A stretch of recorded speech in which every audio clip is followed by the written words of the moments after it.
பாஸ்டாக்ஸ் நேயர்களுக்கு வணக்கம். அதாவது இன்னைக்கு சமீபத்தில் நடந்துட்டு இருக்கிற சில நகைச்சுவையான விஷயங்களும் சரி, அதே சமயத்தில் மனசுக்கு வருத்தம் தர விஷயங்களும் சரி, எதுவாக இருந்தாலும் மதிப்பிற்குரிய உமாபதி அண்ணனை சந்தித்து அவரோட ஒரு கலந்துரையாடல் பண்ணுறது வழக்கம். வணக்கண்ணே.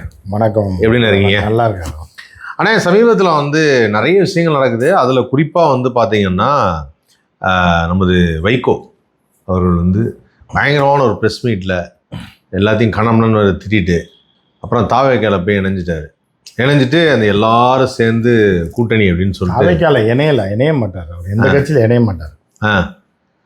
தனி கடையாக தான் வச்சுருப்பார். இணைஞ்சதான் எடுத்துக்கூடாதா? அவர் இணைய மாட்டார். இணைஞ்சா அவருக்கு செட் ஆகாது. அவர் ஒரு வியாபாரியாக இருப்பாரே தவிர இன்னொரு வியாபாரிக்கு உள்ளே போய் அவர் அடைக்கலமா மாட்டார். சரவணா ஸ்டோர் இருக்குது அப்படின்னா அதில் வேலைக்கு சேர மாட்டார். அந்த அண்ணாச்சிட்ட பேசி பக்கத்து ஜாக்கெட் போட்டு கடையை நடத்திட்டு இருப்பார் அங்கே கொஞ்ச நாளைக்கு. அப்புறம் அதை காலி பண்ணிட்டு சென்னை சிசி போவார். அவர்கிட்ட பேசிட்டு அந்த கீழே ஒரு இடம் இருக்கு, இப்போ 6க்கு 7 அவ்வளோதாங்க இருக்கு. 6க்கு 7 போதும், நீங்கள் கொடுங்க, நான் அதை வச்சு பொழைச்சிக்கிறேன்பாரு. அப்புறம் அவனை மண்ணவாரி தூத்தி விட்டு என்னை கேவலப்படுத்தி என்னை வளர விடாமல் நான் இந்நேரம் சரவணா ஸ்டோர் மாதிரி கடை வச்சுருப்பேன் 6 மாடியில், 6க்கு 7 இடத்த கொடுத்து என்னை முடக்கிட்டான். அப்படி இன்னொரு இடத்துல போய் 14க்கு 3ன்னு ஒரு இடத்த வாங்கி நீளமாக அதில் கொஞ்ச நாள் இருப்பார். அது என்ன அப்படின்னு பார்த்தீங்கன்னா இதாக இருக்கும், ஜோயா அலுகாஸ் ஜுவல்லர்ஸ் பக்கத்தில் போய் இது வைப்பார், இது கவரிங் நகை. அதை ஓட்டிட்டு அப்புறம் அவனை காலை வாரிட்டு இவன் தான் வாழ்க்கையை நாசமாக்கிட்டான்னு சொல்லி அவனை வண்டையாக திட்டிட்டு யாருமே அவங்க கூப்பிட்டுருக்கவே மாட்டாங்க. இப்போ விஜய் கூப்பிட்டாப்லையா? இல்லை. மதிமுக வாங்க வைகோ அவர்களே சந்திக்க வாய்ப்பே இல்லை. பார்த்துருப்பாரு, பெரிய பில்டிங் ஏதோ கட்டுறாங்க, சைக்கிள் ஸ்டாண்ட் கான்ட்ராக்ட் எடுத்துடலாங்க அப்படின்னு சொல்லி இங்கே வந்திருக்கார். வைகோ ஒரு பெரிய, அதாவது பார்த்திங்கன்னா ஒரு பெரிய கடையோட வாட்ச்மேன் மாதிரி. எல்லோரும் என்ன ஆசைப்படுவாங்கன்னா 2 விதமாக ஆசைப்படுவாங்க. ஒன்று பெருசாக ஏதோ ஒரு கடை கட்டுறாங்க, திறந்தவொடனே போய் ஆஃபர் போடுவாங்க, நம்ம வாங்கிடணும்னு ஒரு குரூப் இருக்கும். சில குரூப் என்ன பண்ணுவாங்க, பெரிய கடையாக இருக்குது, நம்ம போய் ஒரு ரவுண்டு பார்த்துட்டு வந்துடலாம் என்ன இருக்குதுன்னு சில குரூப் நினைப்பாங்க. சரி. சில பேர் அதில் வேலைக்கு சேர முடியுமான்னு நினைப்பான். சில பேரில் நம்ம பொருளை கொண்டு போய் அந்த கடையில் ஏதாவது விற்க முடியுமா, அந்த மேனேஜரை பார்த்து எங்கள் பொருளையும் கொஞ்சம் எடுத்து போடுங்க அப்படின்னு கேட்கணும்னு நினைப்பான். சில பொருள் பெரிய இடமா காட்டுறான், செமையாக மாட்டிட்டான்னொடனே பெருசாக எதாவது பண்ண போகிறான்னு பார்த்தா நேராக மேனேஜர்கிட்ட போய் ஐயா நைட்டு வாட்ச்மேனுக்கு வேலை ஆள் இல்லை, நான் வந்துடுறேன் அப்படின்னு இருந்துட்டு யூனிஃபார்ம்லாம் போட்டு பார்த்தீங்கன்னா போலீஸ், அதாவது நைட்டு வாட்ச்மேன்னா ரிட்டையர் ஆனால தான் போடுவாங்க. ஏடிஎம்லாம் பார்த்துருக்கேன். 70 வயசு 80 வயசில் அவர் பாட்டு படுத்துருப்பார், ஒரு நாய் ஒன்று படுத்துருக்கோம், சாப்பாடு கொண்டு சாப்பிட்டுட்டு ஏசியில் தூங்கிட்டு காலையில் போயிடுவாங்க. ஆனால் இந்த சரவணா ஸ்டோர் இந்த மாதிரி கடையில் துடிதுடிப்பான ஆட்கள் தான். வண்டி நீங்கள் அந்த அங்கே நிறுத்துங்க, அந்த அப்படி போங்க அப்படி போங்கன்றாங்க. பரபரப்பான ஒரு வாட்ச்மேனாக இருப்பார். கடைசியில் அந்த ஓனர் மேலே பழியை போட்டு வாழ்க்கையை ஆசைப்படுத்திட்டான். நான் என்னால் ஆர்மியில் மேஜராக இருந்திருப்பேன், இல்லைன்னா கப்பல் படை தளபதியாக இருந்திருப்பேன், இல்லைன்னா இராணுவத்தோட விமானப்படை தளபதியாக இருந்திருக்கணும். கொண்டு என்னை வாட்ச்மேனை ஆக்குது யார் கூப்பிட்றோம்? என் பையனை பாருங்கள், எப்படி இருந்திருக்க வேண்டிய பையன், ஒரு வாட்ச்மேன் பையன்ற பேரை வாங்கிட்டு 2 இடத்தாவே அந்த ஓனரே கொடுத்துட்டு அவரே பிடிங்கிட்டாரு அப்படின்னு புலம்பிட்டு என்னை கெடுத்து அந்த ஓனர் தான். ஆமாம், அவருக்கு துரை வைகோவுக்கு ஏதோ ஒரு பதவி கொடுத்துருந்தாங்கல்ல? துரை வைகோ பதவியெல்லாம் இல்லை, எம்எல்ஏ எம்பியாக இருக்கார் அவர். அதான் சொல்கிறேன், அவரு திமுக எம்பி. சரவணா ஸ்டோரில் பார்த்தீங்கன்னா தெரியும். எப்படின்னா அப்பாவுக்கு வாட்ச்மேன் வேலை கொடுத்துட்டு அங்கேயே பானிபூரி ஸ்டால்லாம் இருக்கும் தெரியுமா? பெரிய இதெல்லாம் பானிபூரி இதெல்லாம் கம்மியான ரேட்டு கொடுப்பாங்க. வெளியே பானிபூரி பிளேட்டு 30 ரூபானா அங்கே 20 ரூபா தான் இருக்கும். வெளியே டீ 15 ரூபானா அங்கே 8 ரூபாய்க்கு கொடுப்பாங்க, மசாலா டீ. சரவணா ஸ்டோரில் போகிற அதே மாதிரி பாப்கார்ன் சின்ன பிள்ளைங்க வருது அப்படின்றக்காக 5 ரூபாய்க்கு கொடுப்பாங்க. ஸோ அந்த மாதிரி ஒரு கடையை மகனுக்கு கொடுத்தாங்க. கடைசி என் குடும்பத்தை நாசமாக்கிட்டீங்கன்னு சொல்லி குடும்பத்தை வாழ வச்சதே அவங்க தான். அப்பனுக்கு ஒரு வேலையும் மகனுக்கு ஒரு வேலையும் கொடுத்தது. கடைசியில் என் பையன் எப்படி இருக்க வேண்டியவன்? நேரம் நாங்கள் எங்கே எப்படி கலிஃபோர்னியாவில் இருக்க வேண்டியவனை காலிஃப்ளவர் பக்கோடா போட விட்டாங்க. இப்போ நீ தானே இடம் கேட்ட, பக்கோடா கடை போட்டுக்கிறேன், நீ தானே சொன்ன, அவங்களா கூப்பிட்டேன் அந்த மாதிரி போய் நாசமாகி. ஏன்னா எல்லாருக்குமே தெரியும், அந்த எல்லாம் வரிசையாக நின்று கை தூக்கத்தில் திருமாவளவனும் இருந்தார், எல்லாரும் தான் இருந்தாகணும். நீங்கள் அதனால தான் சரி தாவைகளை முறைப்படி இணைஞ்சிட்டாரு. நீங்கள் சுடுகாடு ஆதவர்ஜுனாவும் இருந்தார்ல. அதான் ஆதவர்ஜனா தான் இப்போ சிஎம் மாதிரி. இப்போ விஜய் இல்லை அதில். இந்த ஒட்டுமொத்த கோஷ்டியும் எங்களோட இருக்குன்றதை விஜய் கன்ஃபார்ம் பண்ணவே இல்லையே. இவங்களாம் கையை தூக்கிறாங்க.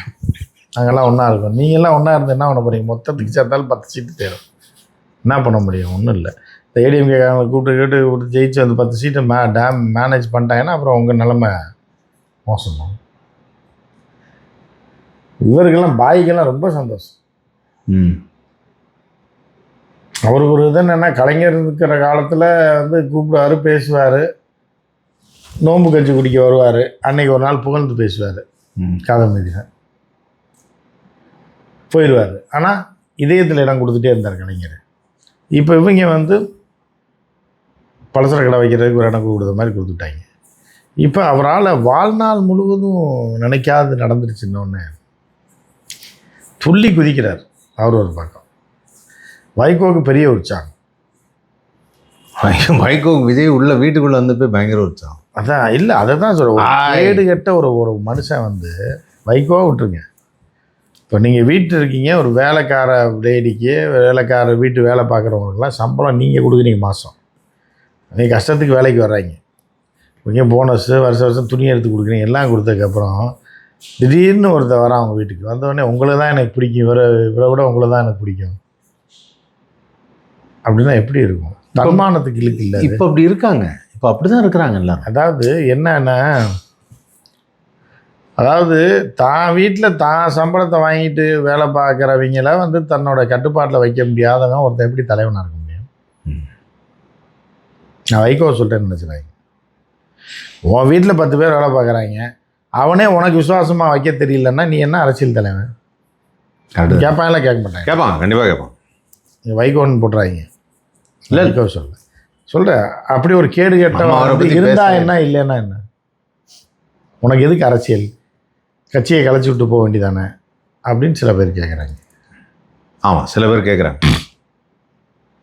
மாணவ கரோசன்றதே இல்லை. உன்னால் செத்தவன் பல பேர், உன்னைய நம்பி வந்தவன் பல பேர், எல்லாத்தையும் நாசக்கடாக்கிட்டு கடைசியில் மகன் அரசியலில் உணர்த்துட்டு மகன் எம்பி, அப்பா ஒரு எம்பி, கருத்து மகன் ஒரு எம்பின்னா என்ன? யார்?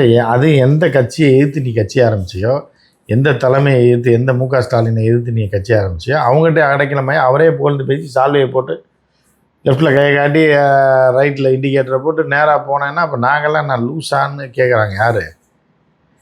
மரணித்தவர்கள் குடும்பத்தினர். அவரோட ஆத்மா சாந்தி அடையாது. ஒரு படுபாவியை நம்பி நம்ம குடும்பம் நாசமாக போச்சே அப்படின்ற மாதிரி.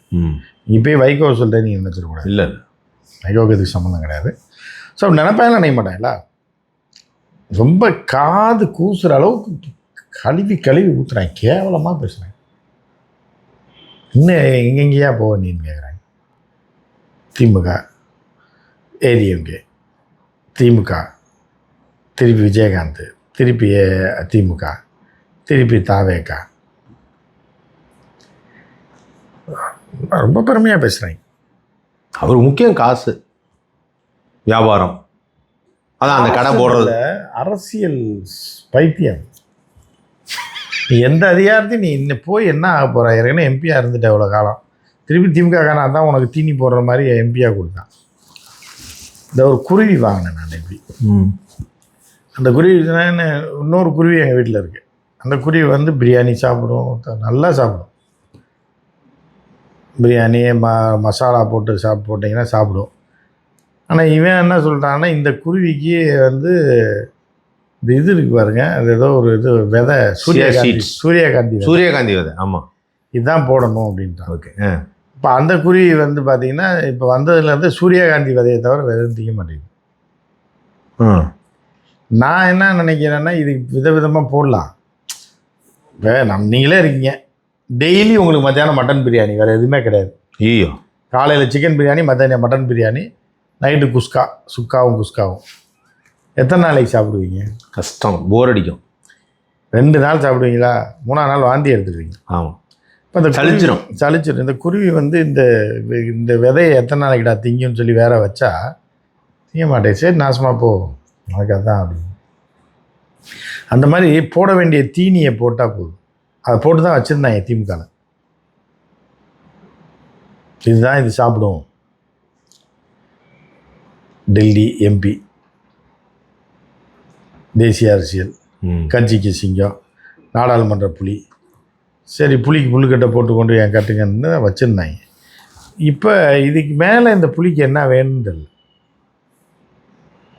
வெரைட்டி தான், கடைசி வரைக்கும் புல்லுக்கட்டு வரைக்கும் இறங்கிடுச்சு. அது வெரைட்டி தான். புளியோதரை சாப்பிட்டா கூட என்ன அது என்ன இருக்குது, அது அடுத்து நைட்டு திருப்பி பசிக்கும்ல. எத்தனை நாளைக்கு புளியோதரை சாப்பிட்றீங்க? ஒரு 2029 வரைக்கும். ஸோ இந்த மாதிரி வந்து போய் கேவலமாக போனது கஷ்டம்தான். ஆனால் இவர் போன இடத்துல எல்லாத்துலேயுமே நீங்கள் வந்து கம்யூனிஸ்ட்டில் சேர்ந்துட்டீங்களா? சிவப்பு சட்டை போட்டுருக்கீங்க. நீங்கள் கருப்பு சட்டை போட்டுருக்கீங்க. கருப்பு சட்டை நான் எப்பயுமே போடுறது தான். நான் சிவப்பு சட்டை எப்பயாவது. திராவிட கழகம் கிடையாது, ஆனால் திராவிட சிந்தனையாளர்னால கருப்பு போட்டிருக்கேன்.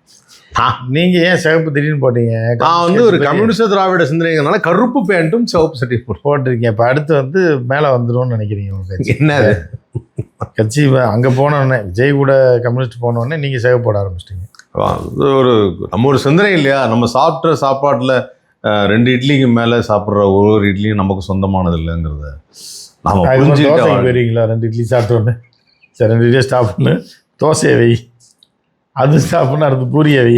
மாற்றி சொல்லிட்டேன். நம்ம பசிக்கு அப்புறம் சாப்பிட்ற ஒவ்வொரு இட்லியும் அதை சொல்லுங்க. நீங்கள் 2 இட்லிக்கு அப்புறம் வேற யாருக்கு சொந்தம்? சாரிங்க, அந்த டயலாக மாதிரி 2 இட்லியை கொடுத்துட்டு அப்புறம் தோசையை வைன்னுவீங்க, அவனுக்கு இட்லியை தள்ளி விட்டுருவீங்க, காஞ்சி போயிருக்குன்னு சொல்கிறேன். தோசையும் சரியில்லைன்னு தள்ளி விட்டு பூரியை வைன்னு சொல்லி நீங்கள் ஃபுல்லாக சாப்பிட்டு நீங்கள் பாட்டுக்கு போயிடுவீங்க.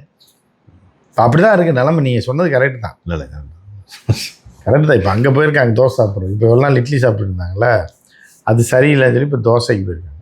இல்லை, ஏற்கனவே இட்லி சாப்பிட்டாங்க ஏடிஎம்கேவோட. அப்புறம் திருப்பி வந்து என்ன பண்ணேன்னா நானும்